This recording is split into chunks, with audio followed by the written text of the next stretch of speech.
19강 실전모의고사 1회 21번부터 30번까지 해설 강의입니다. 마취에 대한 설명으로 옳지 않은 것은 이신경 전달 마취는 하악 전치부 치료에 사용되는 마취법이다. 맞습니다. 침윤 마취는 3분의 1 학당 산정한다. 맞습니다.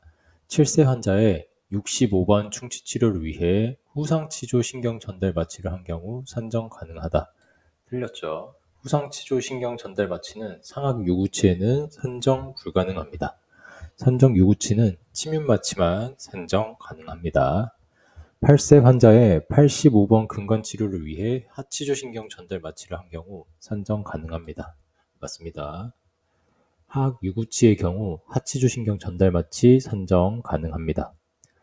70세 이상의 환자의 경우 소정의 마취료보다 30% 가산해서 산정할 수 있다. 맞습니다.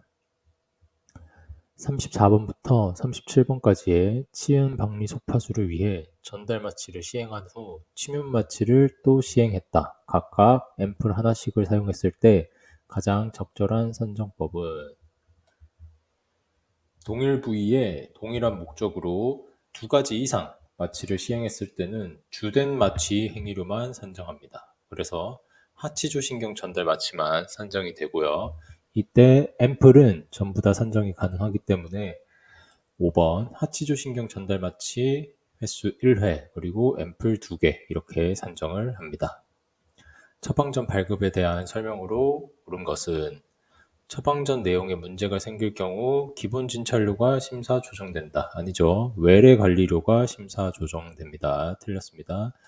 비급여 진료라도 처방전은 급여로 산정 가능하다. 아닙니다. 비급여 진료는 비급여로 산정 가능합니다.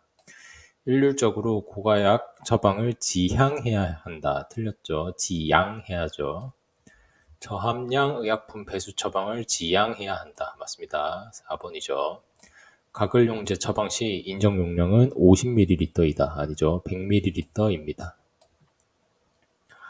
처방전 발급에 대한 설명으로 옳지 않은 것은 대리 처방 가능 보호자가 내원하여 처방전을 발급받는 경우에는 재진 진찰료의 100%를 산정한다. 틀렸죠. 50%입니다. 환자의 거동이 현저히 곤란하고 동일한 질병에 대해 계속 진료를 받아 동일한 처방이 필요한 경우 대리 처방 가능한 환자의 보호자가 내원하여 대리 처방 받을 수 있다. 맞습니다.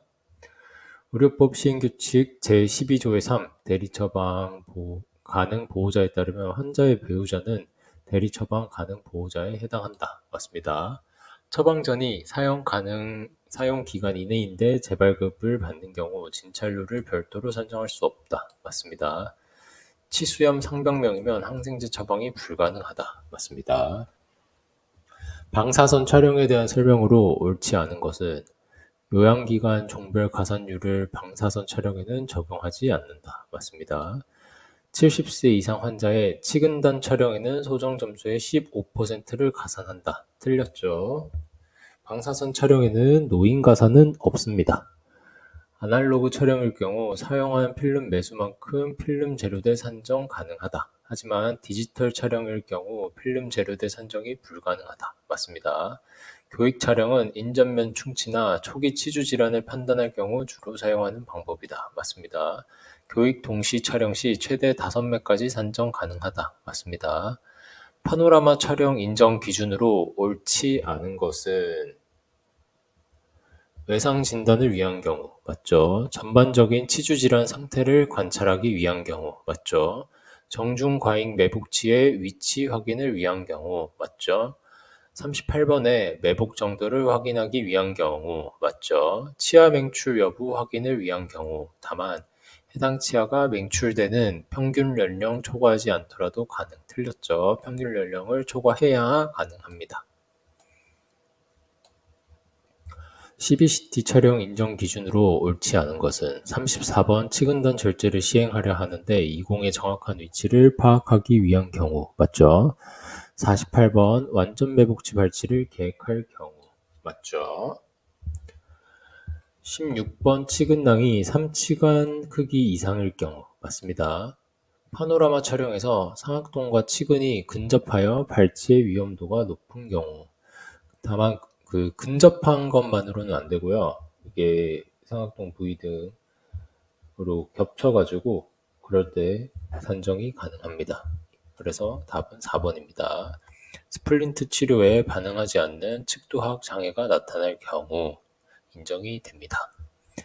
보존 치료에 대한 설명으로 옳지 않은 것은 치수 절단 후 보르모크레졸을 교환하는 경우 보통 처치로 산정한다. 맞습니다. 치아 진정 처치에 사용한 지오인은 별도 산정 불가능하죠.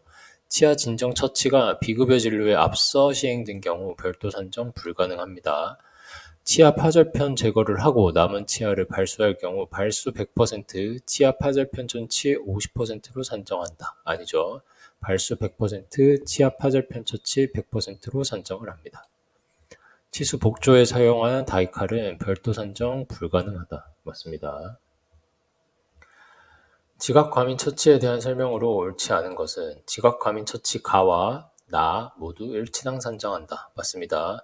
불소 이온 도포를 활용하여 지각 과민 처치를 하면 지각 과민 처치 가로 산정한다. 맞습니다.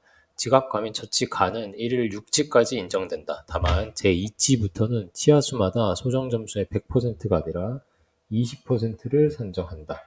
틀렸죠? 지각 과민 처치 가는 1일 6지까지 인정되고 6지까지 모두 100% 산정 가능합니다.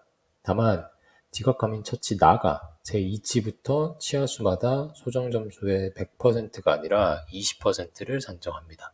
그래서 3번이 틀렸습니다. SE 본드와 같이 상아질 접착제를 사용하여 지각 과민 처치를 하면 지각 과민 처치 나로 산정한다. 맞습니다. 지각 과민 처치 나를 6개월 이내 동일 치아에 재시행할 경우 진찰료만 산정한다. 맞습니다. 6월 10일에 A는 복합 레진 충전을 받았다. 8월 9일에 재내원하여 동일 부위 복합 레진 재충전을 받았을 때 산정 방법으로 옳은 것은 복합 레진은 3개월이 기준입니다. 그래서 복합 레진 3개월 이내 재충전 시 와동 형성 50%, 충전 50%, 재료대 100%를 산정합니다. 그래서 정답은 1번입니다. 네, 들어주셔서 감사합니다.